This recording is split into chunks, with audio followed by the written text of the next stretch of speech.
प्रणाम हिंदुस्तान, आप देख रहे हैं इंडिया टाइम्स। हरियाणा विधानसभा चुनाव 5 अक्टूबर को है। 8 अक्टूबर को नतीजे आएंगे। अपने अपने दावे हैं, अपने अपने तर्क हैं। कांग्रेस कह रही है कि हम 60 सीटें जीतेंगे। एक तरफ भूपेंद्र सिंह हुड्डा दावा कर रहे हैं कि मैं सीएम बनूंगा। कुमारी शैलजा भी अपनी ताल ठोक रही है सीएम बनने के लिए। कांग्रेस गुटबाजी का शिकार है और अभी तक अपने कैंडिडेट्स पूर्ण रूप से अनाउंस नहीं कर पाई है। भूपेंद्र सिंह हुड्डा अपनी मनमानी चला रहे हैं। बिना कैंडिडेट अनाउंस किए ही कल उन्होंने अपने भाई के समधीकरण सिंह दलाल को पलवल से नामांकन पत्र दाखिल करवाया। एक तरफ बीजेपी ने कुछ उम्मीदवार घोषित किए हैं। दल बदलुओं को उन्होंने पूरा मौका दिया है, चाहे वो उकलाना से अनूप धानक हो, चाहे टोहाना से देवेंद्र बबली हो। मनोहर लाल खट्टर लोकसभा चुनाव के भांति उम्मीदवार चयन में अपनी मनमानी चला रहे हैं। लोकसभा में 10 सीटों से 5 सीटों पर आ गई बीजेपी और यही हाल रहा तो हरियाणा विधानसभा चुनाव में नतीजे कुछ भी हो सकते हैं। जी हाँ, आज हम बात करेंगे हिसार लोकसभा के बरवाला विधानसभा क्षेत्र की। बरवाला विधानसभा क्षेत्र अपने आप में एक रोचक इतिहास समेटे हुए है कि वहां पर कोई भी विधायक दोबारा नहीं बना है। जी हाँ, क्योंकि वो बरवाला के जनता के हितों पर खरे नहीं उतरे, इसलिए जनता ने उन्हें सिरे से नकार दिया। तो हम बात कर रहे हैं पहले बरवाला के जो भारतीय जनता पार्टी के उम्मीदवार हैं रणबीर सिंह गंगवा की। रणबीर सिंह गंगवा नलवा से लगातार 2 बार विधायक रहे हैं। 2014 में इनेलो की टिकट पर और 2019 के चुनाव में वो भारतीय जनता पार्टी में शामिल हो गए और पार्टी ने भी उन्हें हाथों हाथ टिकट दिया, चुनाव जीत गए। क्योंकि जाट वर्सेस नॉन जाट के बीच में नॉन जाट्स ने उन्हें भरपूर समर्थन दिया, वो विधायक बने। लेकिन 2024 के लोकसभा चुनाव में वो भारतीय जनता पार्टी के प्रत्याशी चौधरी रणजीत सिंह चौटाला को जिता नहीं पाए और पार्टी ने भी उसका बिल्कुल एक तरीके से संज्ञान लिया और रणबीर गंगवा जो कि 10 साल से विधायक थे नलवा से, उनको नलवा से शिफ्ट कर दिया गया क्योंकि उनके खिलाफ बगावती भी सुर थे। जनता भी बगावत में थी और जो पार्टी के स्थानीय नेता हैं, चाहे वो रणधीर सिंह पनिहार हो, चाहे कुलदीप बिश्नोई हो, वो भी उनके फेवर में नहीं थे क्योंकि कुलदीप बिश्नोई अपने चहेते अपने हनुमान रणधीर पनिहार को नलवा से लड़वाना चाहते थे। अमित शाह से उनका तर्क वितर्क भी हुआ और फिर बीजेपी ने कुलदीप बिश्नोई की डिमांड पूरी की और रणबीर गंगवा को बरवाला शिफ्ट कर दिया गया। बरवाला में भी स्थिति वही है कमोबेश, क्योंकि जितने इच्छुक थे बीजेपी के प्रत्याशी बनने के लिए, चाहे वो रणधीर सिंह धीरू हो, चाहे मुनीश गोयल हो, चाहे अंतर्राष्ट्रीय बॉक्सर गोल्ड मेडलिस्ट स्वीटी बुरा हो और भी अन्य उम्मीदवार, कोई भी अब बीजेपी के प्रत्याशी रणबीर गंगवा का समर्थन नहीं कर रहा है। समर्थन कर भी रहा है तो अपनी उपस्थिति ही दर्ज करवा रहा है। जिस प्रकार से बीजेपी के कार्यकर्ता और नेता एकजुट होकर पार्टी प्रत्याशी के लिए वोट मांगते हैं, उस तरह की स्थिति नजर नहीं आ रही है। और छत्रपाल जो कि भारतीय जनता पार्टी में थे, हाँसी का चुनाव लड़ा था 2014 में लेकिन हार गए थे। लेकिन वो 1991 के चुनाव में सुर्खियों में आए थे जब उन्होंने जननायक चौधरी देवीलाल को घिराए विधानसभा सीट से पराजित किया था और इनाम के स्वरूप वो मंत्री भी बने। तो वो आम आदमी पार्टी के प्रत्याशी के तौर पर आज नामांकन कर चुके हैं और एक अच्छा खासा रसूख रखते हैं बरवाला हल्के में वो भी रणबीर सिंह गंगवा के लिए एक सिरदर्द बनेंगे।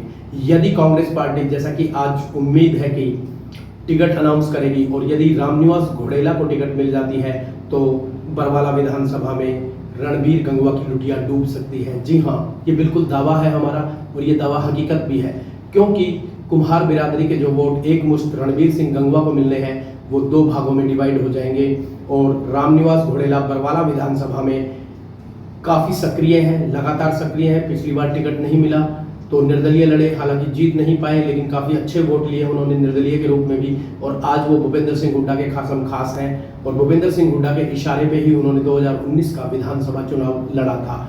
यदि रामनिवास घोड़ेला को टिकट मिलती है तो जाट मतदाता बहुसंख्या में है, वहां पर 57,000 के लगभग जाट हैं जो कि एक मुश्त होकर रामनिवास घोड़ेला को भूपेंद्र सिंह हुड्डा के नाम पर वोट देंगे। और वैसे भी जाट मतदाता बीजेपी से खासा नाराज है। जी हाँ, खासा नाराज है, चाहे वो किसान हैं, चाहे वो कर्मचारी हैं, जाट मतदाता नाराज है और जाट मतदाता रणबीर सिंह गंगवा को हराने में एक मुख्य भूमिका निभाएगा। और अगर हम बात करें लोकसभा चुनाव के परिणाम की, तो वहां पर 14-15 हजार से बढ़त मिली थी रणजीत सिंह चौटाला को, लेकिन वो जाट उम्मीदवार थे। और उसके अलावा रणजीत सिंह चौटाला की जो छवि है वो एक विनम्र नेता की है, और रणजीत सिंह चौटाला ने इस चुनाव में जो उनकी हार हुई उसका सीधा सीधा दोष उन्होंने कुलदीप बिश्नोई, रणबीर गंगवा और कैप्टन अभिमन्यु पर मढ़ा है। और ये दावा भी उनका बिल्कुल सही है, हकीकत है। हमने खुद इन तीनों हलकों में सर्वे किया है, चाहे वो नलवा हो, चाहे वो आदमपुर हो और चाहे वो नारनौंद हो। जी हाँ, तीनों हलकों में बीजेपी के नेताओं ने बीजेपी के अधिकृत प्रत्याशी रणजीत सिंह चौटाला के खिलाफ काम किया, ना उनके खिलाफ बल्कि खिलाफत भी की उनकी, और उनके वोट भी काटे और उनके विरुद्ध काम किया। हालांकि रणजीत सिंह चौटाला ने पार्टी हाईकमान को शिकायत भी की, लेकिन शिकायत का कोई नतीजा नहीं निकला। नतीजा ये निकला कि इन तीनों को टिकट दे दी गई रणजीत सिंह चौटाला के खिलाफ बगावत करने के लिए। उसके अलावा रणजीत सिंह चौटाला जो कि रानिया से डिजर्विंग उम्मीदवार थे, बीजेपी ने उनका टिकट काट दिया और टिकट दिया एक ऐसे आदमी को, शिषपाल कंबोज को, जिन्होंने कि 2009 के चुनाव में मात्र 999 वोट लिए थे। ऐसे व्यक्ति को टिकट दिया गया है, और जो व्यक्ति सिटिंग एमएलए है, 19,000 से जीता है 2019 में, उसको टिकट से महरूम कर दिया गया। और रणजीत सिंह ने भी अपना तेवर दिखाते हुए, और होना भी यही चाहिए, क्योंकि अगर आप सिटिंग एमएलए हो तो चुनाव लड़ना आपका बनता है, वो निर्दलीय ताल ठोक रहे हैं और 12 तारीख को अपना नामांकन पत्र दाखिल करेंगे। लगातार हल्के में सक्रिय हैं, रोड शो भी कर चुके हैं। हम वापस आते हैं बरवाला हल्के में। बरवाला हल्के में रणबीर सिंह गंगवा को नलवा से शिफ्ट किया गया, या यूं कहें कि नलवा से नकार दिया बीजेपी ने। और नकार दिया गया तो उनको, क्योंकि मनोहर लाल खट्टर के खास हैं, इसलिए उनको एडजस्ट करना था, तो एडजस्ट के रूप में उनको बरवाला भेज दिया गया। बरवाला में ना उनका निवास स्थान है, सुबह जाते हैं, शाम को वापस आते हैं, प्रचार कर रहे हैं, अकेले ही प्रचार कर रहे हैं। सिर्फ उनके साथ उनके एक पुराने मित्र जो कि बैकवर्ड कमीशन के चेयरपर्सन रहे हैं, सतबीर वर्मा, वो होते हैं, एक उनके पीए होते हैं। स्थानीय संगठन उनके साथ नहीं है, कार्यकर्ता उनके साथ नहीं है बरवाला का, तो कैसे चुनावी वितरणी पार करेंगे, इसमें संशय बना हुआ है। हालांकि कुशल राजनीतिज्ञ हैं, कोशिश कर रहे हैं, लेकिन अगर रामनिवास घोड़ेला आ जाते हैं तो उनके दावे, हकीकत सब कुछ बदल जाएगी और चुनाव में वो बिल्कुल निश्चित तौर पर हारेंगे। क्योंकि हम बरवाला का सर्वे कर चुके हैं, बरवाला का जो टेम्परामेंट है मतदाता का, वो हर बार चेंज का होता है, हर बार चेंज करता है। पिछली बार जननायक जनता पार्टी के जोगीराम सिहाग बने थे, जो कि भारतीय जनता पार्टी में थे। उससे पहले जयप्रकाश भी प्रतिनिधित्व कर चुके हैं, उनके भाई रणधीर सिंह धीरा भी प्रतिनिधित्व कर चुके हैं, जितेंद्र सिंह जोग कर चुके हैं, इंदर सिंह नैन कर चुके हैं, जयनारायण वर्मा प्रतिनिधित्व कर चुके हैं बरवाला का। हर बार नया एमएलए बनता है। इसी चाह में, इसी सोच में बीजेपी ने रणबीर गंगवा को बरवाला शिफ्ट किया, लेकिन बीजेपी की रणनीति काम आती हुई नजर नहीं आ रही है, क्योंकि रणबीर सिंह गंगवा का बरवाला में हर जगह विरोध हो रहा है। और रामनिवास घोड़ेला अगर कांग्रेस उम्मीदवार के रूप में आ जाते हैं तो निश्चित तौर पर रणबीर गंगवा की हार तय है।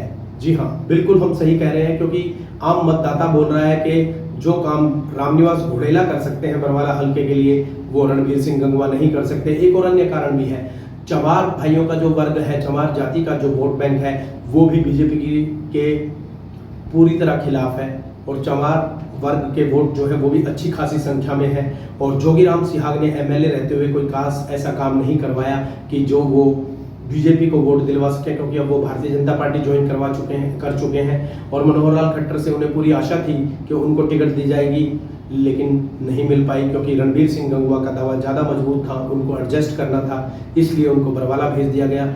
अब देखना ये है कि रणबीर सिंह गंगवा कितना कामयाब हो पाते हैं बरवाला में, क्योंकि जब भी हल्का बदला जाता है तो धर्मवीर सिंह जैसे बहुत कम कुशल खिलाड़ी होते हैं राजनीति के, जो सोहना जाकर भी जीत लेते हैं, तोशाम भी जीत लेते हैं, चौधरी बंसीलाल जैसे दिग्गज को हरा देते हैं, लेकिन रणबीर सिंह गंगवा में उतनी ताकत नहीं है, उतना राजनीतिक कौशल नहीं है कि वो धर्मवीर सिंह की तरह बरवाला में दूसरे हल्के में जाकर अपनी धाक जमा सके। इसमें दावे भी हैं, हकीकत भी है, आम मतदाता नाराज है, एंटी इनकम्बेंसी है 10 साल की, और रणबीर सिंह गंगवा का जो कार्यकाल नलवा में रहा है वो कोई इतना ज़्यादा अच्छा नहीं रहा कि वो चुनाव जीत सकते हैं।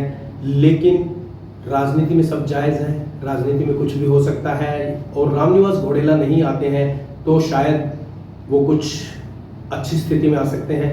लेकिन अगर रामनिवास घोड़ेला को टिकट मिल गई तो बरवाला से हाथ खिलना तय है, कमल नहीं खिलेगा। कारण है उसके बहुत सारे। चाहे वो कुम्हार जाति के वोट हों, चाहे चमार जाति के हों, चाहे जाट जाति के हों। बरवाला के अंदर कोई भी ऐसी बुनियादी सुविधाएं भारतीय जनता पार्टी की सरकार से 10 साल में नहीं उपलब्ध करवाई गई हैं, और 10 साल में जब भारतीय जनता पार्टी का शासन रहा है हरियाणा में, बरवाला में कमल नहीं खिला है, तो लगता है कि बरवाला की जनता फिर वही इतिहास दोहराएगी और भारतीय जनता पार्टी के उम्मीदवार रणवीर सिंह गंगवा को नहीं चुनेगी। जी हाँ, ये दावे हैं, हकीकत है, सब कुछ है। वहाँ पर आम मतदाता बोल रहा है कि हमारी आवाज़ जो बन सकता है वो सिर्फ रामनिवास घोडेला बन सकता है। रामनिवास घोडेला को अगर कांग्रेस टिकट देती है तो कोई गलती नहीं करेगी, क्योंकि वो जिताऊ उम्मीदवार है। उसके अलावा कई अन्य दावेदार भी हैं, जिसमें राजेश चंदलाना है जो रणदीप सुरजेवाला के ग्रुप से हैं। उसके अलावा राजेंद्र सुरा है जो जेपी के खासम खास हैं और भूपेंद्र सिंह हुड्डा के भी नज़दीकी हैं। और भी बहुत सारे उम्मीदवार हैं, जिसमें भूपेंद्र गंगवा हैं जो कि शैलजा के खासम खास हैं, लगातार सक्रिय हैं हल्के में, वो भी दावेदार हैं। और हमें जो लगता है या तो रामनिवास घोडेला को टिकट मिलेगी या भूपेंद्र गंगवा को टिकट मिलेगी। यदि भूपेंद्र गंगवा को टिकट मिलती है तो वो भी कुम्हार बिरादरी से हैं और वो भी रणवीर सिंह गंगवा को काफ़ी नुकसान पहुंचाएंगे। और जो उनके नाम के आगे गंगवा लगा है वो भी उनको बरवाला हल्के में तकलीफ देने वाला है, क्योंकि गंगवा नलवा हल्के में है और जो रणवीर सिंह गंगवा है वो चुनाव लड़ रहे हैं बरवाला से। उनको करना ये चाहिए था कि सबसे पहले जब उनको उम्मीदवारी घोषित हुई तो उनको बरवाला में घर लेना चाहिए था, दिन रात बरवाला में रहें, बरवाला के मुद्दों को अगर वो उठा सकते हैं तो उठाएं। लेकिन वो एक औपचारिकता मात्र कर रहे हैं, क्योंकि पार्टी ने टिकट दे दिया इसलिए लड़ना जरूरी है। पहले पार्टी उनको रानिया भेज रही थी, लेकिन रानिया के लिए उन्होंने मना कर दिया था और फिर बरवाला के लिए राजी हुए। तो इस प्रकार बीजेपी में टिकट वितरण जो हो रहा है वो सही नहीं हो रहा है। बहुत सारे योग्य उम्मीदवारों को टिकट नहीं मिली है और इसी प्रकार रणवीर गंगवा को भी बरवाला भेज दिया गया, जो पार्टी के लिए भी और रणवीर गंगवा के लिए भी नुकसानदेह साबित हो सकता है। अभी के लिए इतना ही। देखते रहें इंडिया टाइम्स ताज़ा राजनीतिक अपडेट्स के लिए। Thank you.